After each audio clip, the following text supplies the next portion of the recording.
नमस्कार, दोपहर समाचार में आपका स्वागत है।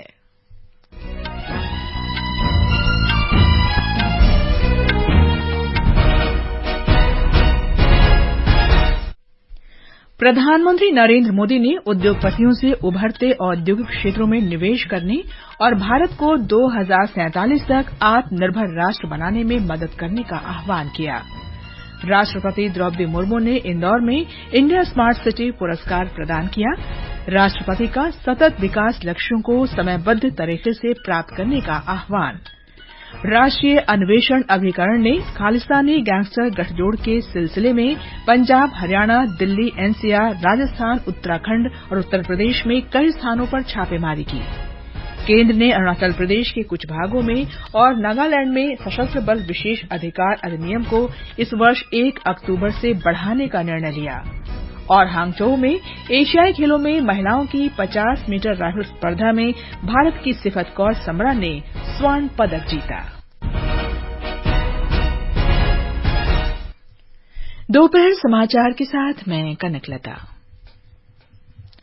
प्रधानमंत्री नरेंद्र मोदी ने विश्वास व्यक्त किया है कि भारत आने वाले वर्षों में विश्व की 3 शीर्ष अर्थव्यवस्थाओं में शामिल होगा। वाइब्रेंट गुजरात वैश्विक शिखर सम्मेलन के 20 वर्ष पूरे होने के अवसर पर अहमदाबाद की साइंस सिटी में हुए कार्यक्रम को संबोधित करते हुए श्री मोदी ने देश के व्यवसायियों और निवेशकों से उभरते औद्योगिक क्षेत्रों में निवेश करने की अपील की।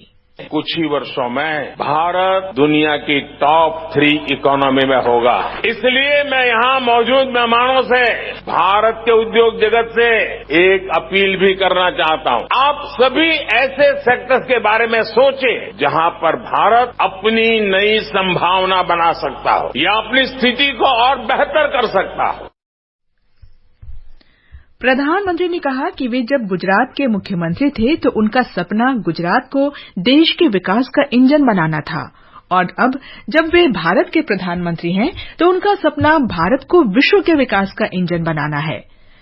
वाइब्रेंट गुजरात वैश्विक शिखर सम्मेलन के 20 वर्ष की गौरवशाली यात्रा को याद करते हुए श्री मोदी ने कहा कि ये यात्रा उस समय शुरू हुई थी जब गुजरात का वित्तीय क्षेत्र भयानक भूकंप और हिंसा के कारण विशेष रूप से संकट में था। प्रधानमंत्री ने कहा कि वाइब्रेंट गुजरात वैश्विक शिखर सम्मेलन में गुजरात को विदेशी निवेश के पसंदीदा मुकाम के रूप में स्थापित करने में महत्वपूर्ण भूमिका निभाई। विदेशी इन्वेस्टर्स गुजरात आए, जबकि यहां गुजरात में उन्हें कोई स्पेशल इंसेंटिव नहीं दिया जाता था। वो यहां आते थे क्योंकि उन्हें यहां good governance, fair governance, policy driven governance, equal system of growth और ट्रांसपेरेंट सरकार का अनुभव रोजमर्रा की जिंदगी में आता था। प्रधानमंत्री ने कहा कि मोटर वाहन, रसायन, वस्त्र, रत्न और आभूषण के क्षेत्र में गुजरात देश में आगे है। प्रधानमंत्री ने छोटा उदयपुर में 5,200 करोड़ रुपए की परियोजनाओं की आधारशिला रखी। इन परियोजनाओं में उत्कृष्ट विद्यालय मिशन कार्यक्रम के अंतर्गत 4,500 करोड़ रुपए की स्कूलों की ढांचागत परियोजनाएं भी शामिल हैं। राष्ट्रपति द्रौपदी मुर्मू ने निर्धारित समय पर सतत विकास लक्ष्यों को प्राप्त करने का आह्वान किया है। राष्ट्रपति ने मध्य प्रदेश के इंदौर में आज स्मार्ट सिटीज कॉन्क्लेव 2023 में इंडिया स्मार्ट सिटीज पुरस्कार 2022 के विजेताओं को सम्मानित किया। राष्ट्रपति ने जनसमूह को संबोधित करते हुए कहा कि सतत विकास लक्ष्य के सफल कार्यान्वयन के लिए स्थानीय स्तर की भागीदारी आवश्यक है। वर्ष 2047 तक भारत की शहरी आबादी लगभग 40 करोड़ से बढ़कर 87 करोड़ से अधिक हो जाए। तो हमारे 50% से अधिक देशवासी शहर क्षेत्रों में रहे। भारत के शहर आज देश की जीडीपी में लगभग 2/3 योगदान कर। अनुमान है कि शहरों का जीडीपी को कुल योगदान वर्ष 2047 तक 80% से अधिक हो जाएगा। इन आंकड़ों से ये संदेश मिलता है कि शहरों और नगरवासियों की बढ़ती आकांक्षा और जरूरतों को ध्यान में रखकर भविष्य का रोड मैप तैयार करना है। राष्ट्रपति ने कहा कि इंदौर जैसे शहरों में जन भागीदारी ने स्वच्छ तथा हरित शहर सुनिश्चित किया है। राष्ट्रपति मुर्मू ने सभी शहरों में महिलाओं की सुरक्षा सुनिश्चित करने के लिए अधिक ठोस प्रयास करने की बात भी कही। इस अवसर पर केंद्रीय शहरी और आवासन कार्य मंत्री हरदीप सिंह पुरी ने कहा कि स्मार्ट सिटीज मिशन समूचे देश के विकास के लिए प्रधानमंत्री नरेंद्र मोदी का एक दृष्टिकोण है। इस अवसर पर मध्य प्रदेश के मुख्यमंत्री शिवराज सिंह चौहान ने कहा कि शहरों को स्मार्ट और स्वच्छ बनाने के लिए जनभागीदारी आवश्यक है। राष्ट्रपति द्रौपदी मुर्मू आज मध्य प्रदेश उच्च न्यायालय के नए भवन का शिलान्यास करेंगी। कार्यक्रम में मध्य प्रदेश के राज्यपाल मंगू भाई पटेल, मुख्यमंत्री शिवराज सिंह चौहान और केंद्रीय मंत्री प्रहलाद सिंह पटेल समेत कई अन्य गणमान्य लोग मौजूद रहेंगे। मध्य प्रदेश उच्च न्यायालय का नया भवन करीब 460 करोड़ रुपए की लागत से लगभग 1.25 लाख वर्ग मीटर क्षेत्र में बनाया जाएगा। नया भवन 9 मंजिला होगा और पहले चरण में इस भवन में 31 कोर्ट रूम बनाए जाएंगे। यहाँ हर मंजिल पर वकील और पक्षकारों के लिए सभी आधुनिक व्यवस्थाएं होंगी। करीब 400 कारों की पार्किंग की सुविधा सहित नए भवन में building management system, fire fighting व्यवस्था, CCTV सहित सुरक्षा और प्रबंधन की सभी आधुनिक सुविधाएं भी होंगी। नया भवन पुरानी जिला अदालत के स्थान पर बनाया जा रहा है। सुरभि तिवारी के साथ संजीव शर्मा, आकाशवाणी समाचार, जबलपुर। ये समाचार हमारी वेबसाइट newsonair.com/hindi और हमारे mobile app news on AIR पर भी उपलब्ध हैं। आइए स्वच्छता पखवाड़े में 1 अक्टूबर को एकजुट होकर 1 घंटे के लिए सुबह 10 बजे श्रमदान कर पूज्य महात्मा गांधी जी को स्वच्छ भारत की स्वच्छांजलि दें। स्वच्छता कार्यक्रम की अधिक जानकारी के लिए स्वच्छताहीसेवा.com पर जाएं। दोपहर समाचार में आपका फिर स्वागत है। राष्ट्रीय अन्वेषण अभिकरण ने आज पंजाब, हरियाणा, दिल्ली, NCR, राजस्थान, उत्तराखंड और उत्तर प्रदेश में खालिस्तानी गैंगस्टर गठजोड़ पर कार्रवाई करते हुए कई स्थानों पर छापेमारी की। NIA के सूत्रों ने बताया कि दूसरे देशों में स्थित खालिस्तानी और गैंगस्टर तत्व भारत में हवाला के जरिए ड्रग्स और हथियारों के लिए फंडिंग कर रहे हैं। जांच एजेंसी को खालिस्तानी, ISI और गैंगस्टर गठजोड़ के बारे में सुराग मिले थे। गिरफ्तार गैंगस्टरों और खालिस्तानियों से मिली जानकारी से पता चला है कि खालिस्तानी गैंगस्टर गठजोड़ आतंकवादी फंडिंग, हथियार आपूर्ति और विदेशी धरती से देश विरोधी गतिविधियों को संचालित करने में शामिल हैं। राष्ट्रीय अन्वेषण अभिकरण ने पंजाब और हरियाणा में खालिस्तानी गैंगस्टर गठजोड़ पर कार्रवाई करते हुए कई स्थानों पर छापेमारी की है। ब्यौरा हमारे संवाददाता से। राष्ट्रीय जांच एजेंसी ने पंजाब पुलिस की मदद से आज बठिंडा, पटियाला, मानसा, फिरोजपुर, बरनाला, मोगा और लुधियाना जिलों में करीब 30 जगहों पर छापेमारी की है। सभी जिलों में सुबह करीब 5 बजे ये कार्रवाई शुरू हुई। छापेमारी के दौरान टीमों ने कई आपत्तिजनक दस्तावेज बरामद किए हैं और कुछ संदिग्धों को हिरासत में भी लिया गया है। ये छापेमारी कनाडा स्थित आतंकी अर्शदुल्ला के करीबियों के यहाँ की गई है। शेषु शर्मा शांतल, आकाशवाणी समाचार, जालंधर। केंद्र सरकार ने अरुणाचल प्रदेश के कुछ भागों और नागालैंड में सशस्त्र बल विशेष अधिकार अधिनियम को इस वर्ष 1 अक्टूबर से बढ़ाने का निर्णय लिया है।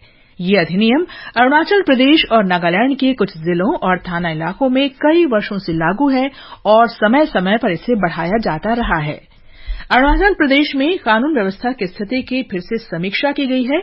इसके बाद अरुणाचल प्रदेश के तिराप, चांगलांग और लांगडिंग जिलों तथा नामसाई जिले के अंतर्गत आने वाले नामसाई, महादेवपुर और चौखम थाना क्षेत्रों को 1 अक्टूबर 2023 से 6 महीने के लिए अशांत क्षेत्र घोषित कर दिया गया है। अधिसूचना में गृह मंत्रालय ने कहा है कि केंद्र सरकार ने नागालैंड के 8 जिलों और 5 अन्य जिलों के 21 थाना क्षेत्रों को भी 1 अप्रैल 2023 से अशांत क्षेत्र घोषित किया था। नीति आयोग के उपाध्यक्ष सुमन बेरी ने आपदाओं से प्रभावशाली तरीके से निपटने के लिए अधिक लचीला बुनियादी ढांचा निर्मित करने पर बल दिया है। उन्होंने कहा कि आपदा प्रबंधन विकास का एक अभिन्न अंग है।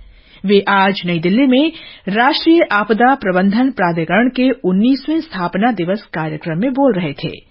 उन्होंने एक मजबूत आपदा तैयारी और राहत प्रणाली के लिए नीदरलैंड्स का उदाहरण दिया, जिसने इसके विकास में सहयोग दिया है। उन्होंने कहा कि हाल के बिपरजॉय चक्रवात में एक भी जान नहीं गई और ये एक बड़ी उपलब्धि है। उन्होंने एक मजबूत आपदा राहत तंत्र निर्मित करने के लिए प्रधानमंत्री नरेंद्र मोदी के एकीकृत परंपरागत जानकारी का आह्वान भी किया। आकाशवाणी से विशेष बातचीत में एनडीएमए के सदस्य सेवानिवृत्त लेफ्टिनेंट जनरल सैयद अता हसनैन ने बचाव अभियानों से जुड़ी चुनौतियों और इसके महत्व का उल्लेख किया।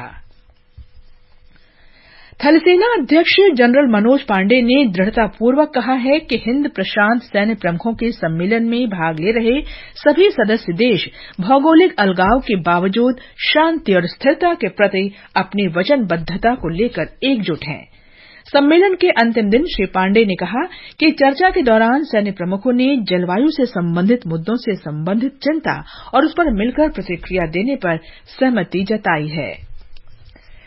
कर्नाटक के मुख्यमंत्री सिद्धारमैया ने कहा है कि वे प्रतिदिन तमिलनाडु के लिए 3000 क्यूसेक पानी छोड़ने के कावेरी जल नियामक समिति के निर्देश को सर्वोच्च न्यायालय में चुनौती देंगे। समिति के निर्देश के अनुसार कर्नाटक को कल से 15 अक्टूबर तक तमिलनाडु के लिए कावेरी का पानी छोड़ना होगा। चामराजनगर में आज मुख्यमंत्री ने कहा कि कानूनी विशेषज्ञों की राय के आधार पर राज्य ने जल नियामक समिति के निर्देश को चुनौती देने का निर्णय लिया है। उन्होंने कहा कि राज्य में मानसून के विफल होने के कारण 195 तालुका में सूखा पड़ा है और जलाशयों में अपर्याप्त जल भंडार है। गुणवत्ता आश्वासन महानिदेशालय आज अपना 67वां स्थापना दिवस मना रहा है। ये संगठन रक्षा मंत्रालय के रक्षा उत्पादन विभाग के अंतर्गत काम करता है। ये सशस्त्र बलों को शस्त्र, गोला बारूद, उपकरण और सामग्री की संपूर्ण विभिन्नता की आपूर्ति करता है। आकाशवाणी से विशेष बातचीत में डीजीक्यूए के महानिदेशक ने बताया कि संगठन ने प्रधानमंत्री नरेंद्र मोदी के रक्षा क्षेत्र में आत्मनिर्भरता के दृष्टिकोण के अनुरूप कई कदम उठाए हैं।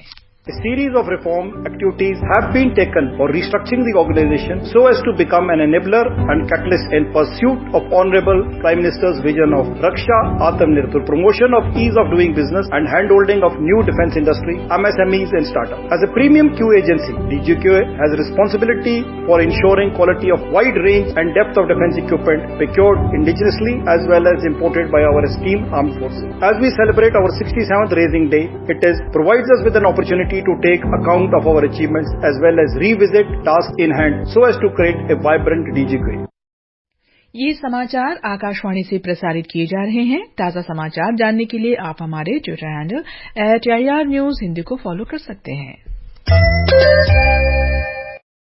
ये आकाशवाणी है।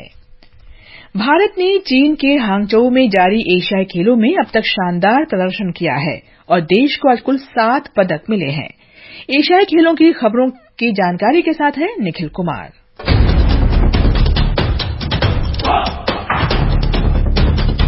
निशानेबाजी में भारत ने आज 2 स्वर्ण, 2 रजत और 2 कांस्य पदक हासिल किए। सिफत कौर समरा ने महिलाओं की 50 मीटर राइफल 3P व्यक्तिगत स्पर्धा में स्वर्ण पदक जीता। इसी प्रतियोगिता में आशी ने कांस्य पदक अपने नाम किया। ईशा सिंह ने महिलाओं की व्यक्तिगत 25 मीटर पिस्टल स्पर्धा में रजत पदक पर कब्जा किया। इससे पहले 25 मीटर पिस्टल टीम स्पर्धा में मनु भाकर, ईशा सिंह और रिदम सांगवान ने चौथा स्वर्ण पदक जीता था। भारतीय टीम ने रजत पदक पर भी निशाना साधा है और उसने 50 मीटर 3P की टीम स्पर्धा में चांदी का तमगा हासिल किया। वहीं पुरुष टीम में अनंत नरुका, गुरजाओ सिंह और अंगद बाजवा ने स्कीट में कांस्य पदक जीतकर भारत के लिए 19वां पदक पक्का किया। नौकायन में विष्णु सरवणन ने पुरुषों की डोंगी ILCA 7 में 34 के नेट स्कोर के साथ कांस्य पदक जीता। महिला हॉकी टीम ने आज अपने पहले ही मैच में बड़ी जीत हासिल की है और उसने सिंगापुर को 13-0 से हराया। तलवारबाजी में भारतीय महिला टीम ने शानदार प्रदर्शन किया है और जॉर्डन को 45-36 से पराजित किया। इस जीत के साथ ही भारतीय टीम ने क्वार्टर फाइनल में जगह बना ली है। स्क्वाश में भारत ने पूल बी के अपने दूसरे मैच में नेपाल को 3-0 से शिकस्त दी। प्रधानमंत्री नरेंद्र मोदी और खेल मंत्री अनुराग सिंह ठाकुर ने